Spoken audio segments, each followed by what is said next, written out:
va regarder les résultats partiels à Fréjus, si vous le voulez bien, messieurs, des résultats qui vont s'afficher sur votre écran. Voilà, que nous allons évidemment découvrir avec vous. David Racheline, 39,75%, c'est le candidat du Front National. Évidemment, Élie Brun, divers droite, 18%. Vous voyez qu'effectivement, le Front National est très, très largement en tête. Une quadrangulaire en vue. On rejoint Myriam Ankawa sur place.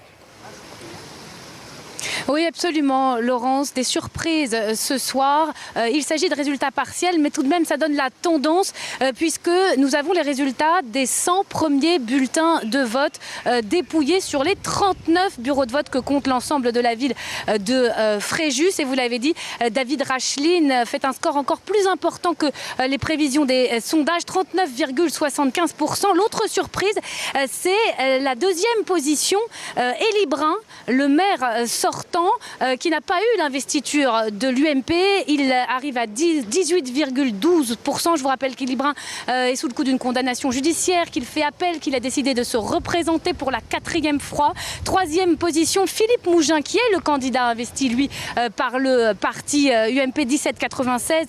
Elsa Di Meo est en 4e position pour le parti socialiste, à près de 16% des suffrages. Et puis, autre candidat d'hiver droite, Philippe Michel, 8,21% des voix. Une quadrangulaire est possible. Tout est possible d'ailleurs ici à Fréjus. La candidate socialiste va-t-elle se maintenir au second tour ou pas, alors qu'on le sait, le Premier ministre a demandé à ce qu'il faudrait tout faire pour empêcher une ville FN.